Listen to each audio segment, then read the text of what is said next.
Alors, le chapitre 7 de Romains, ça ne crée pas des grands litiges puis tout ça, mais entre autres, dans ce qu'on va voir plus la semaine prochaine ou dans 2 semaines, mais Paul parle de la loi, donc j'en ai parlé déjà pas mal les dernières semaines, puis il continue tout le chapitre, il nous parle de la loi, de notre rapport, nous, l'être humain, avec la loi, nous, les chrétiens, avec la loi. Puis il y a comme, dans le chapitre, je pense qu'il y a différents angles.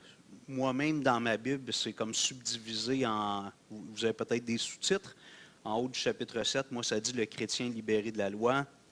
En haut du verset 7, j'ai un autre titre. Avez-vous un titre, vous aussi? Le rôle de la loi. Puis en haut du verset 14, j'ai un autre titre qui dit... Ça, c'est pas Paul qui a écrit ça, même les petits numéros de versets. Oui, fait qu'il y a comme un petit peu le sujet évolue. Alors, aujourd'hui, on va se concentrer sur des versets 7 à 13, du moins, on va débuter. Que dirons-nous donc? La loi est-elle péché? Loin de là, mais je n'ai connu le péché que par la loi. Car je n'aurais pas connu la convoitise si la loi n'avait dit « Tu ne convoiteras point ». Et le péché, saisissant l'occasion, produisit en moi par le commandement toutes sortes de convoitises, car sans la loi, le péché est mort. Pour moi, étant autrefois sans loi, je vivais. Mais quand le commandement vint, le péché reprit vie et moi je mourus. Ainsi, le commandement qui conduit à la vie se trouva pour moi conduire à la mort. Car le péché saisissant l'occasion, me séduisit par le commandement et par lui me fit mourir. La loi donc est sainte et le commandement est saint, juste et bon.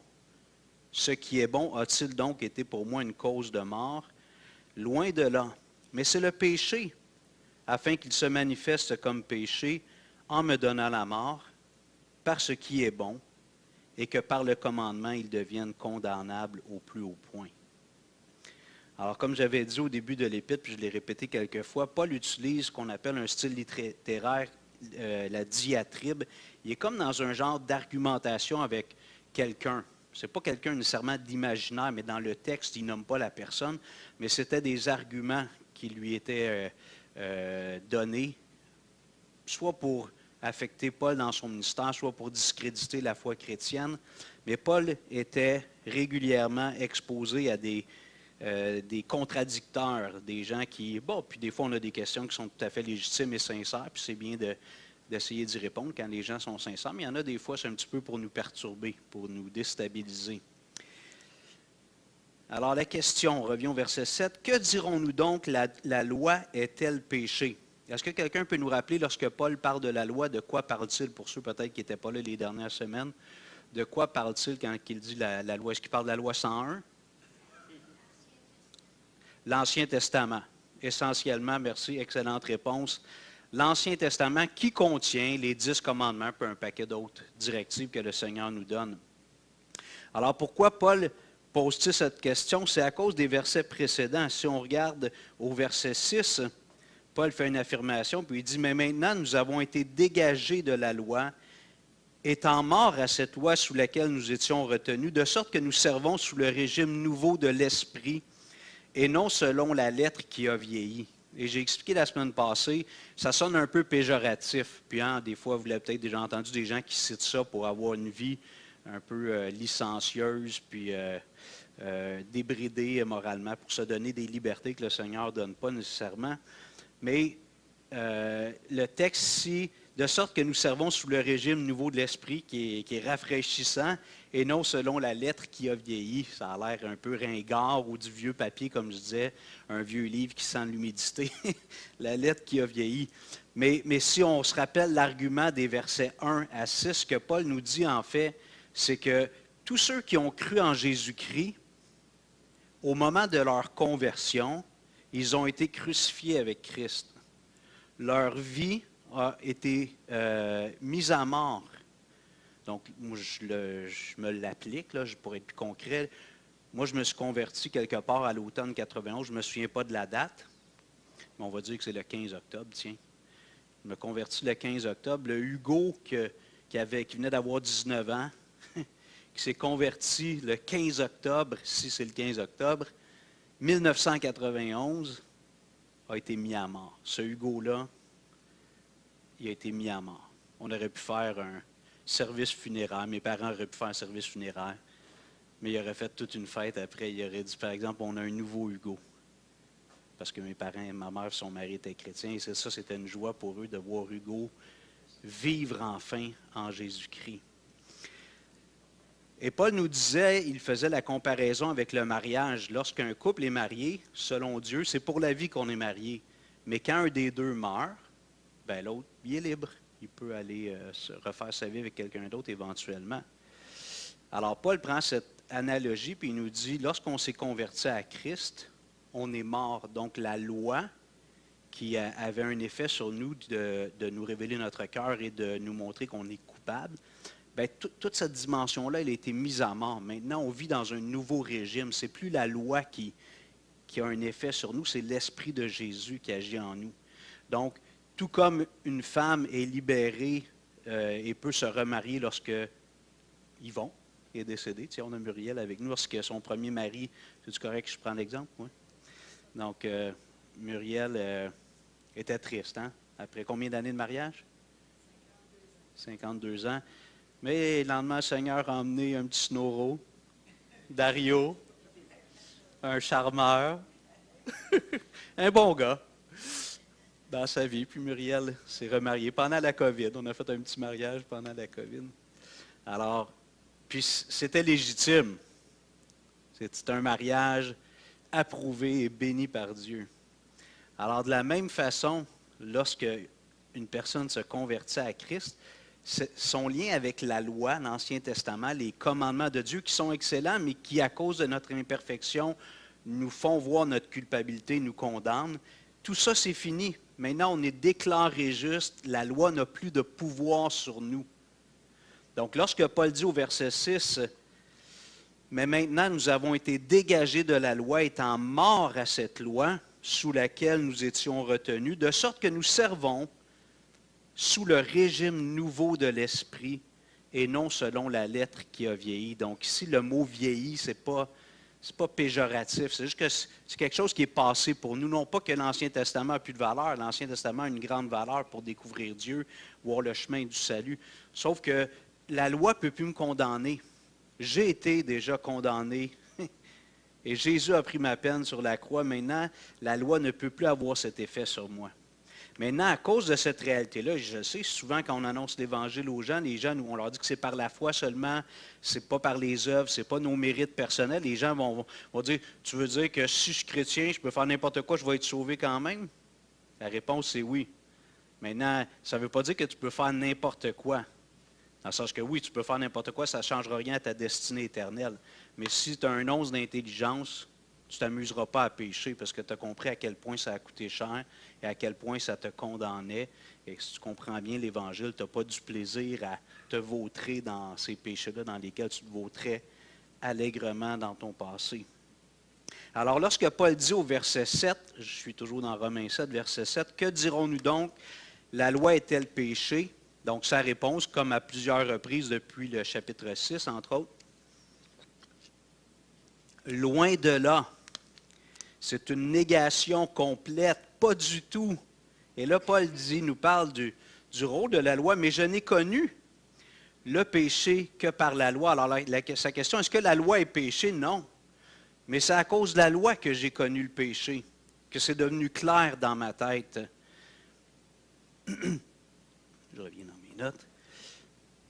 Alors, la question est légitime. Est-ce que la loi est bonne? Puisqu'à cause d'elle, et là, Paul va même développer qu'à quelque part, la loi produit en nous le désir d'aller vers l'interdit. Et cette question-là, elle revient encore. Comme j'ai dit, des fois, les gens vont l'utiliser peut-être dans un contexte là, actuel pour vivre dans la licence ou pour dire qu'on n'est plus sous la loi. Tout ça, c'est révolu. On n'a plus à respecter les principes moraux de la Bible. Alors, il y a encore des détracteurs aujourd'hui. Des fois, c'est de l'ignorance. C'est des chrétiens qui n'ont peut-être pas reçu l'enseignement ou des gens qui veulent tout simplement essayer de nous coincer puis nous faire croire qu'on est pris dans des non-sens, que la Bible se contredit elle-même. Donc, Paul ne condamne pas la loi, mais il donne une réponse. Et moi, ici, dans mes notes, je l'ai dit qu'il y a une réponse en 3 mouvements ou en 3 temps. Premièrement, la loi nous fait connaître notre péché, me fait connaître mon péché, et ma nature pécheresse capitalise sur la loi pour me faire pécher. Donc, la loi nous fait connaître notre péché, et parce qu'on est pécheur, bien, cette nature-là pécheresse se sert de la loi pour me séduire, m'attirer vers l'interdit. Je n'ai connu le péché que par la loi. Et là, Paul va prendre l'exemple de la convoitise. Puis c'est intéressant parce que ce péché-là, tu sais, il y a des gens qui disent, écoute, moi, je n'ai jamais volé, je n'ai pas commis d'adultère, du moins pas en action.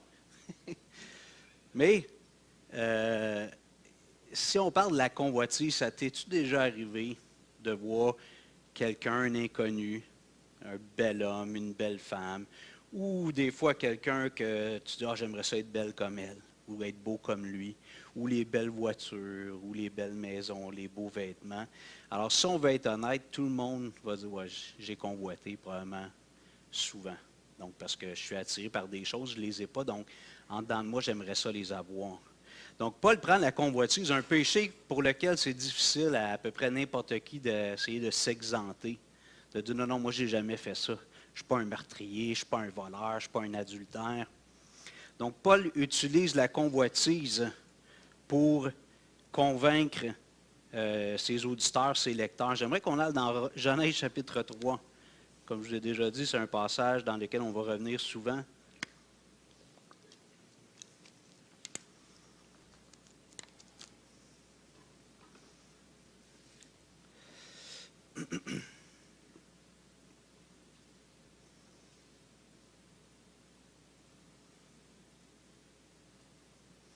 Genèse chapitre 3, versets 1 à 10.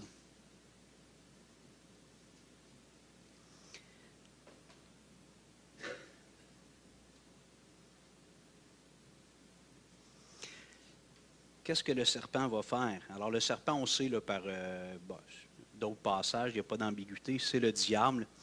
Le serpent était le plus rusé de tous les animaux. Genèse 3, 1. De tous les animaux des champs que l'Éternel Dieu avait fait. Il dit à la femme, Dieu a-t-il réellement dit, vous ne mangerez pas de tous les arbres du jardin? Qu'est-ce qu'il fait le serpent ici? il vient semer le doute, puis il commence à créer l'envie d'aller vers l'interdit. Et on sait qu'à ce moment-là, Adam et Ève n'avaient pas encore péché, donc ils étaient dans une période, on dirait, d'innocence. Okay? Donc, il n'y avait pas encore cette pulsion-là intérieure.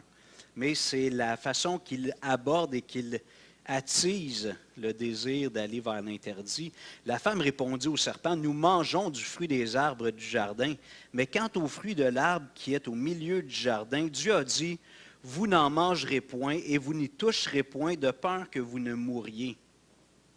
Alors le serpent dit à la femme, vous ne mourrez point, mais Dieu sait que le jour où vous en mangerez, vos yeux s'ouvriront et que vous serez comme Dieu, connaissant le bien et le mal. Wow! Là, il dit, dans le fond, Dieu, c'est un menteur, c'est un narcissique. C'est à la mode, hein, le mot narcissique. Il pense juste à lui, puis il utilise les autres pour son bénéfice. Il sait que si vous mangez de ça, vous allez être aussi puissant que Dieu. Alors, il vient jouer sur un désir. Il dit, vous pourriez être comme Dieu. Adam et Ève savaient très bien qu'ils n'étaient pas comme Dieu. Donc, on ne comprend pas tout comment la relation était entre Dieu, Adam et Ève, mais on sait qu'il venait leur parler dans le jardin, probablement sous la forme d'un esprit seulement. Comment ils percevaient, comment ils l'entendaient, j'ai aucune idée. Mais ici, Satan leur dit, si vous mangez du fruit défendu, vous pourriez être comme Dieu. Alors, il vient attiser ici un désir d'avoir quelque chose de plus. Et la convoitise, c'est ça. Alors, je vois mettons que j'ai une vieille voiture, tu sais, un peu déglinguée, ça cogne dur. Le chauffage ne va pas bien.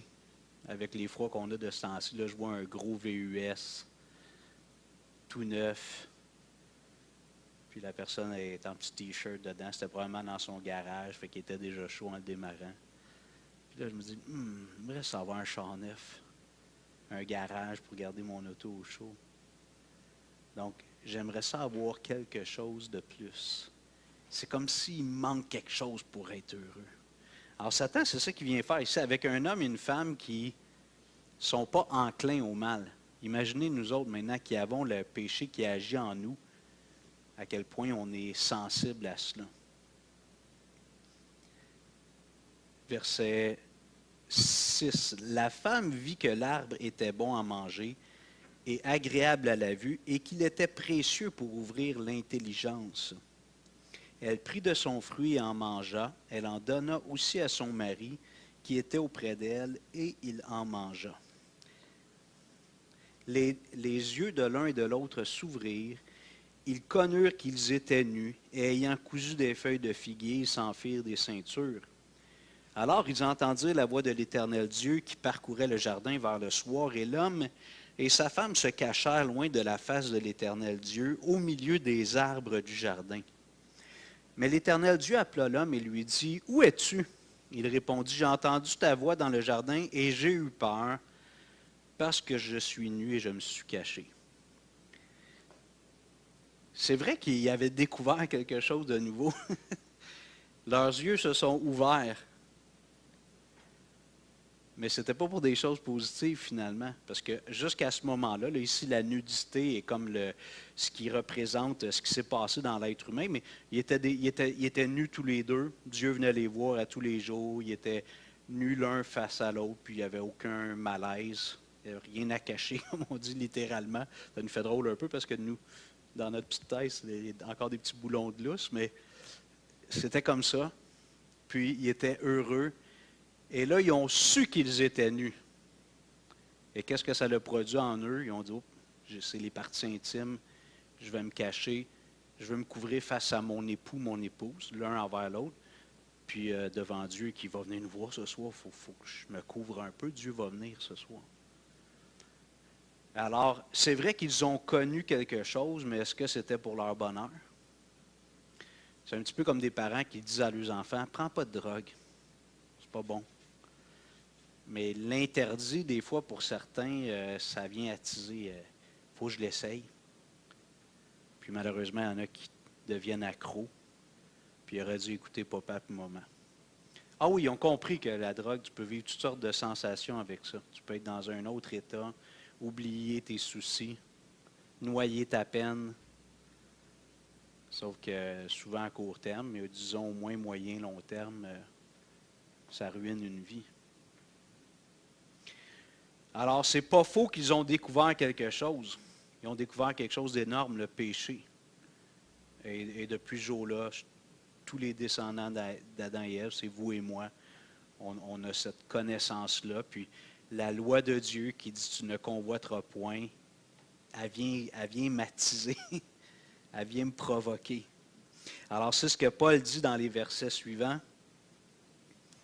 Alors, versets 9 à 11.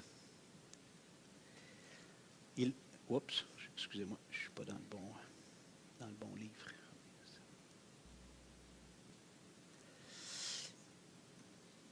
Ça dit au verset 8, je m'excuse. « Et le péché, saisissant l'occasion, produisit en moi par le commandement toutes sortes de convoitises, car sans la loi, le péché est mort. » Alors, ce n'est pas la loi le problème, c'est le péché en moi, mais devant l'interdit, ça me donne le goût d'aller voir. Je vais aller l'expérimenter. Versets 9 à 11. « Pour moi, étant autrefois sans loi, je vivais, mais quand le commandement vint, le péché reprit vie, et moi je mourus. Ainsi, le commandement qui conduit à la vie se trouva pour moi conduire à la mort. Car le péché saisit l'occasion, me séduisit par le commandement, et par lui me fit mourir. » Alors là, ici, dans le verset 9, puis on va le revoir aussi dans les versets qu'on va voir dans les prochaines semaines, mais là, on a de la difficulté un petit peu à comprendre de qui Paul parle-t-il lorsqu'il dit au verset 9, « Pour moi », bon, ça semble assez clair qu'il parle de lui, « étant autrefois sans loi, je vivais. » Alors, de quel moment dans sa vie Paul parle-t-il? OK, quand il était enfant. D'autres qui ont réfléchi à la question, est-ce que vous avez un autre point de vue que lorsqu'il était enfant? Alors moi, j'ai... Comment? Comment? Ah, OK. Ben lui, c'était un pharisien. Il connaissait la loi du bout au bout de ses doigts. Fait que ça, je suis pas sûr. Ouais. OK, mais c'est bon, t'essayes. C'est bon. Ginette. Oui, oui. OK.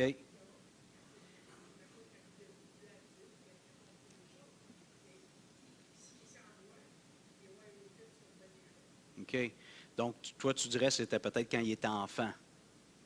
Alors, ouais. OK. Alors, vous voyez, on se pose la question de quel moment, parce que Paul est né d'une. C'était un père grec, hein, puis une mère juive. Ah non, ça, c'est Timothée. Non, non, pas. Comment? Romain, oui, mais probablement juif romain. Mais c'est Timothée qui a eu, excusez. Mais Paul a grandi dans la tradition juive. Alors, il y a trois hypothèses. Je vous dis, c'est quoi les trois interprétations que j'ai trouvées.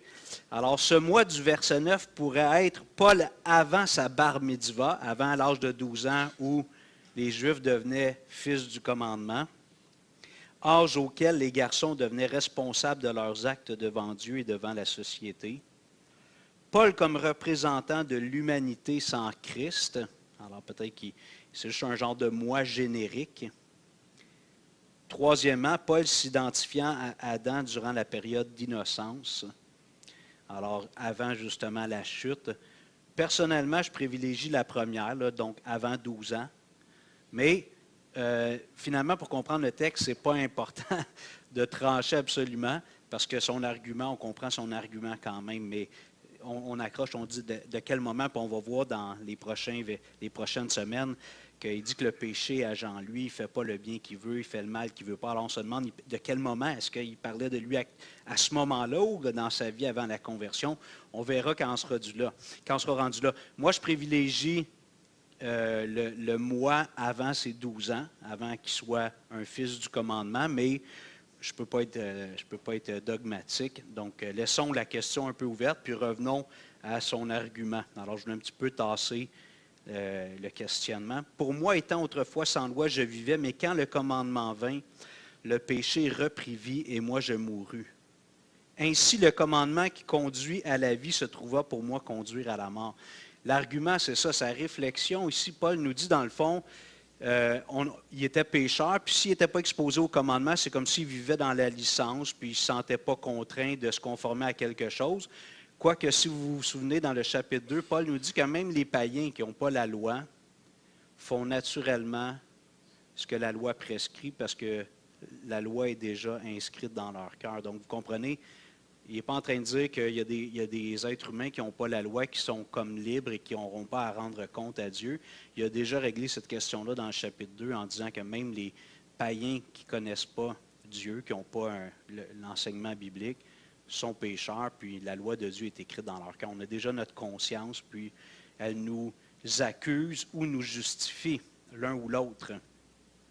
Mais au verset 10, lorsqu'il dit « Ainsi, le commandement qui conduit à la vie se trouva pour moi conduire à la mort ». En fait, le commandement, j'en ai parlé dans les dernières semaines, Dieu a donné les commandements pour le bonheur ou pour le malheur d'Israël? Pour le bonheur. Je vais donner l'exemple avec mes enfants, avec la petite barrière en haut des marches. Ça a l'air d'une contrainte. C'est comme si je l'empêche de vivre. Mais si j'ai mis ça, c'est parce que je l'aime. Quand on dit à nos enfants, fais pas ça, ils vieillissent, prends pas de drogue, c'est pas bon. Des chances que tu deviennes accro, puis tu vas gâcher plusieurs belles années dans ta vie. Alors, on donne des commandements, des instructions morales à nos enfants parce qu'on les aime. Alors, la question, c'est est-ce que la loi est péché? Il est encore là-dessus. Alors, la loi n'est pas péché. La loi est excellente. Mais à cause du péché qui est en moi, la loi m'a conduit à la mort parce que elle a agi en moi, ça a créé un effet de séduction. Puis de toute façon, quand je lis la parole de Dieu, je réalise que je suis coupable. Je n'arrive pas à respecter les standards divins. Le péché carbure aux interdits. Bon, quand je fais des affirmations comme ça, j'imagine qu'il y a des gens qui disent, moi, Hugo, je n'étais pas comme ça, j'étais un petit enfant docile. Je n'avais pas tendance à vouloir franchir les lignes interdites. C'est possible. Mais comme je dis souvent, laisse Dieu parler à ton cœur, puis dans des petites subtilités, des petites nuances, tu vas voir qu'il tu étais aussi tenté par l'interdit. Juste au niveau de l'Évangile, quand on parle aux gens, puis on dit que Jésus a dit dans Jean 14,6, « Je suis le chemin, la vérité et la vie. Nul ne vient au Père que par moi. » Donc Jésus est en train de dire qu'il y a juste un chemin pour tous les êtres humains. Pas juste pour ceux qui sont sous le grand couvert du judéo-christianisme. Pour tous les êtres humains, il y a un seul chemin pour aller vers Dieu le Père. Et quand on annonce ça, ce qu'on appelle l'unicité du salut en Jésus-Christ, il y a juste un chemin pour être sauvé, c'est Jésus-Christ. Souvent, les gens réagissent. Vous êtes d'accord?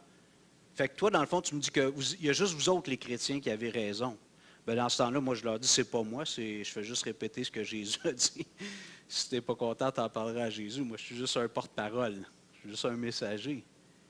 Mais l'unicité du salut en Jésus-Christ, et là, attention, les gens vont dire, c'est comme s'il y a juste une religion qui est bonne. Non, non, c'est même pas une religion. Il y a juste une personne qui sauve.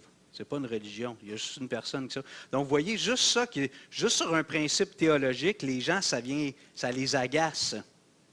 Et comme j'ai parlé plusieurs fois dans l'Épître aux Romains, de dire qu'on est pécheur, qu'on est coupable, et devant Dieu qu'on est condamné. Juste ça, pour certaines personnes, ça vient les chercher. Ben voyons donc, je ne suis pas si pire que ça. Alors, vous voyez, tu sais, et si je veux mettre tout l'Ancien Testament comme la loi, quand on est exposé à la loi, qui nous montre qu'on est tous pécheurs, pour les Juifs, il fallait offrir des sacrifices. Il y avait différents rituels que Dieu avait prescrits en attendant que Jésus vienne. Mais lorsqu'on dit à quelqu'un, tu sais, on peut lui dire toi, mais lorsqu'on dit que tous les êtres humains sont pécheurs, puis il ne semble pas comprendre, est-ce que toi, tu reconnais que je suis pécheur? Ben, je ne suis pas si pire que ça. Je ne suis pas si pire que ça. Oui, c'est ça. Mais tu sais, ils ne diront pas que je suis parfait, mais ils essaient d'esquiver. Alors, juste ça, ça montre que la parole de Dieu, elle nous dérange. Et pourtant, lorsque Jésus dit « Je suis le chemin, la vérité et la vie, ne vient au Père que par moi », c'est 100% vrai. Je suis le chemin, pas la vérité parmi tant d'autres. La vérité et la vie. Si tu veux vivre, tu dois passer par Jésus. Alors, ça, c'est la parole de Dieu. Alors, si je prends le terme « la loi », dont Paul parle ici dans Romains 7, Romains 6, Romains 7, Romains 8, en fait, maintenant, on peut prendre toute la parole de Dieu, puis lorsqu'on annonce l'Évangile, lorsqu'on partage la parole de Dieu, ça produit des réactions. Les gens n'aiment pas ça. Donc, c'est ce que la parole de Dieu fait dans la vie du pécheur. Elle est parfaite. La parole de Dieu, elle nous révèle notre cœur. Mais si notre cœur est fermé à double tour, ben, elle n'a pas l'effet qu'elle devrait avoir. Des fois, on peut comparer aussi la loi à un thermomètre pour prendre notre température corporelle. Alors, quand on fait de la fièvre, qu'on est chaud un peu, on ne se sent pas bien, on prend le thermomètre. Puis le thermomètre, lui, il vient m'indiquer ma température, il me dit « tu fais de la fièvre ». Mais là, imaginez que moi, je me dis « OK, c'est quoi la solution? Ça va être d'avaler le thermomètre. C'est lui qui va faire baisser ma température. Ça ne serait pas une bonne idée, hein? Alors, la loi, elle est comme le thermomètre. Elle est là, ma comparaison est limitée, mais la loi, elle me montre que j'ai un problème. Mais ce n'est pas la loi la solution. C'est ce que les pharisiens ont fait, c'est ce que la plupart des humains font lorsqu'ils essaient de se justifier en étant des bonnes personnes. Donc, la loi de Dieu nous montre qu'on est imparfait, puis la solution, ce n'est pas de manger la loi. La solution, c'est de recevoir Jésus-Christ qui, lui, a payé à notre place. Donc, la solution, ce n'est pas le thermomètre. Le thermomètre est là pour me révéler que je fais de la fièvre. Un peu comme un miroir me montre que j'ai encore du beurre de pinot sur le bord de la bouche ou de la sauce tomate sur mon chandail. Je ne prendrai pas le miroir pour essayer de frotter ça. Frotter le visage sur le miroir pour enlever le beurre d'arachide que j'ai. Je vais prendre une débarbouillette, une napkin. Je vais changer mon chandail s'il est taché. Alors, le rôle de la loi, lui, elle est parfaite. Et c'est ce que Paul nous dit au verset 12. Alors, si on va un petit peu plus loin, la loi, donc, est sainte.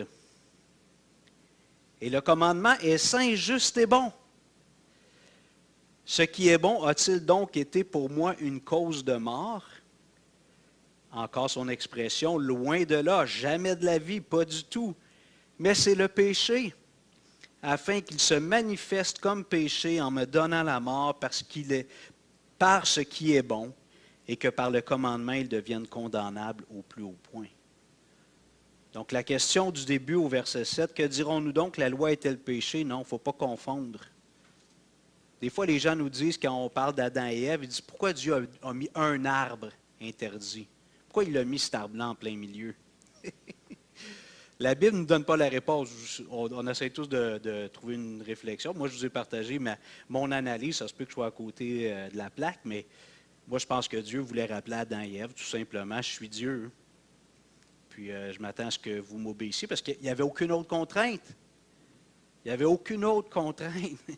La seule contrainte qu'ils avaient, ce n'était pas de manger d'un seul arbre parmi les millions d'arbres qui leur étaient offerts. Donc moi, je pense que l'adoration s'exprime également par l'obéissance, de reconnaître que Dieu est au-dessus, il a le droit de mettre des règles. Dans le cas d'Adam et Ève, il avait donné une règle, juste une. Pas 10, juste une. Alors, la loi, elle n'est pas mauvaise. La loi de Dieu, comme Paul nous dit au verset 12, dit « La loi, donc, est sainte et le commandement est saint, juste et bon. » Verset 13, « Ce qui est bon a-t-il donc été pour moi une cause de mort? » Loin de là. Parce qu'il y en a qui blâmaient, ils disent « La faute, le problème, c'est la loi. » Non, ce n'est pas la loi le problème. C'est le péché qui agit en toi. Mais c'est le péché afin qu'il se manifeste comme péché en me donnant la mort par ce qui est bon, et que par le commandement, il devienne condamnable au plus haut point.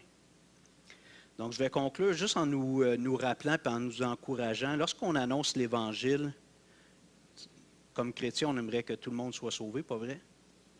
Nos amis, nos parents, ceux qu'on connaît, c'est plus émotionnel, on les aime. Puis, des fois, pour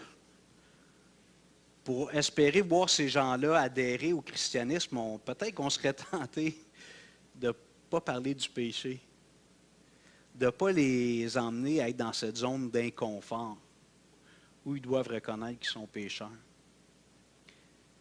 Mais si on fait ça pour essayer de les gagner au Seigneur, ben on leur annonce un autre évangile. On dissimule une partie de l'évangile, vous comprenez? Et puis des fois, peut-être ces gens-là vont faire un petit bout de chemin, vont avoir l'impression que c'est des chrétiens, mais arrive l'épreuve, comme Jésus a dit, puis là, ils abandonnent la foi, puis tout ça. Alors, dans notre partage de l'Évangile, c'est important qu'on aborde aussi la question du péché, pas de façon condamnatrice ou condescendante. On est pécheurs, nous autres aussi. Même comme chrétiens, on fait encore des péchés, malheureusement. Mais c'est comme si le péché était un problème. Oui, le péché, c'est le plus gros problème, mais c'est un passage nécessaire pour aller vers Jésus. Alors, Jésus est le chemin qui mène au Père, mais Jésus est venu pour nous sauver de nos péchés. Pas juste pour être un compagnon de vie qui est très fort, qui est tout puissant, puis qui va nous tenir la main quand on va se faire arracher une dent, quand on va subir une chirurgie au cerveau, quand on a un examen important à faire à l'école, ou un permis de conduire, que ça fait 3 fois qu'on échoue l'examen. Oui, Jésus, c'est cet ami-là à qui on peut donner la main.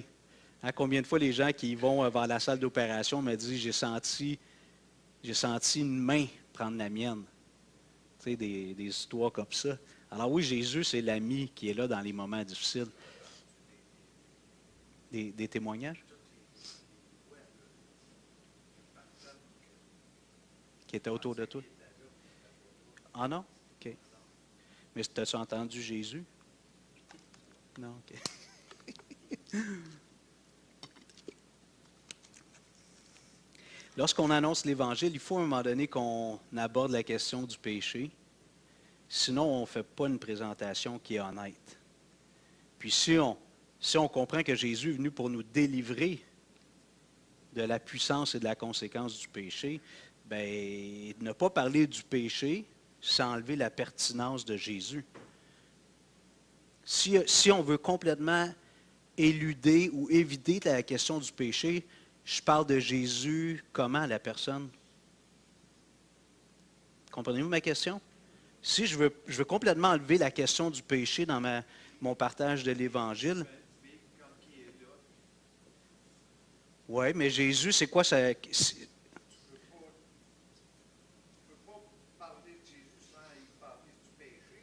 Ben, moi, je suis convaincu de ça, mais je vois cette tendance-là aujourd'hui parce que ça dérange de parler du péché. Puis ça emmène un sentiment de culpabilité. Puis on vit à une époque où les gens n'aiment pas se sentir coupables. Tu sais, non, non, non, c'est pas moi. Tu vas voir un psychologue, c'est jamais toi le responsable. C'est qui? C'est tes parents, c'est l'école, c'est la société. Oui, c'est lui le problème. Ce sera pas long, Ginette. OK? Alors, non, mais je repose la question. Si je ne veux pas aborder la question du péché, c'est qui Jésus quand je le présente? C'est ton chum? C'est le génie dans la lampe? Quand tu as besoin de quelque chose, tu frottes la lampe, tu fais une petite prière à Jésus, puis il va t'exaucer. Vous comprenez? Ginette, tu voulais dire quelque chose?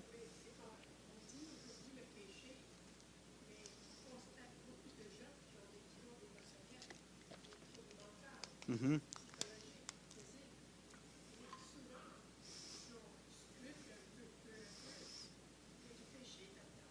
Ben oui.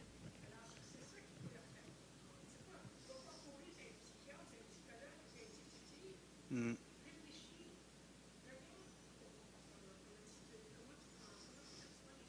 mm, mm. Tout à fait. Moi, je veux juste dire, je ne suis pas contre les psychologues. Là. Je ne suis pas drastique. Là. Les gens peuvent nous aider à réfléchir, mais je connais des gens qui ont consulté et sont revenus de là pire qu'ils étaient.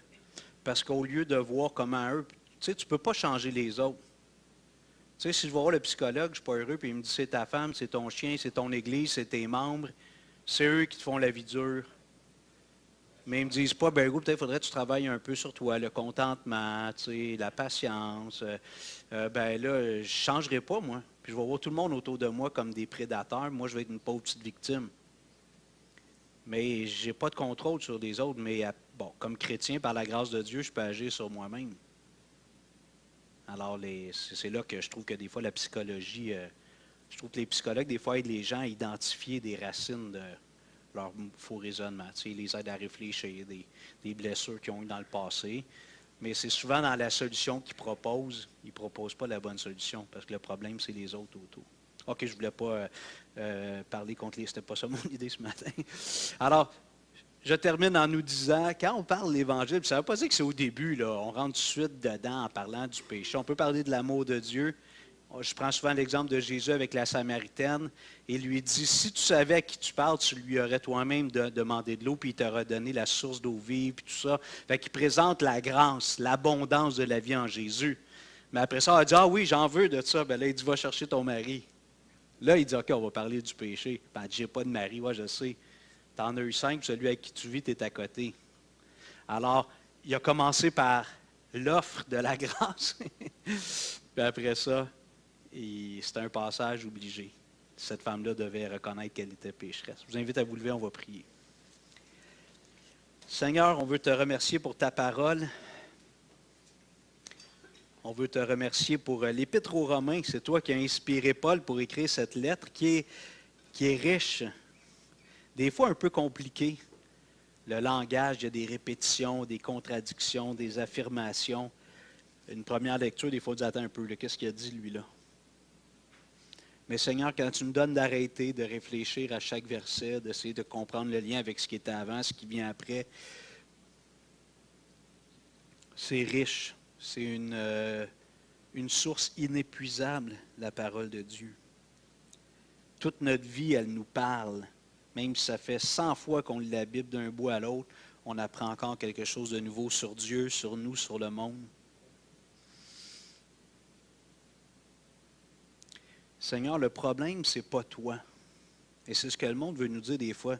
Si Dieu existe, pourtant, pourquoi il y a tant de souffrance dans le monde? Si Dieu est amour, pourquoi il permet que je vive ça? Et on cherche à te blâmer, à te dépeindre comme si c'est toi le problème. Et ça se répercute dans ta parole. Un député proposait même, il y a un projet de loi qui a été pour l'instant mis sur pause, mais d'empêcher des prédicateurs d'exposer certains versets de la Bible, parce que semble-t-il que c'est des passages haineux. Ce n'est pas de la haine, c'est juste un miroir. Le problème, c'est ce qui est devant le miroir, le pécheur.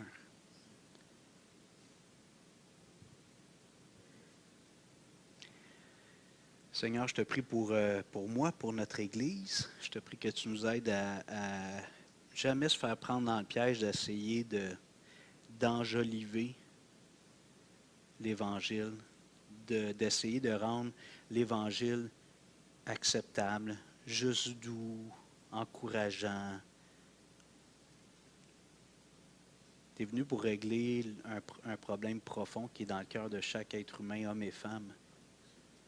Et Seigneur, nous, notre rôle, c'est d'essayer de dispenser ta parole avec droiture, de la partager avec intégrité, de ne pas modifier ta parole pour que les gens ils la trouvent le fun. Et Seigneur, peut-être qu'il y a quelqu'un ici ce matin qui entend tout ça, peut-être un peu mélangé, peut-être senti accusé. Pas que j'aime mettre le doigt sur la poitrine des gens puis leur dire qu'ils sont coupables, mais si on se sent accusé, c'est une bonne chose. Il y a de la matière à réflexion. Maintenant, tu ne nous demandes pas de rendre compte publiquement aux hommes, mais d'aller régler ça avec toi.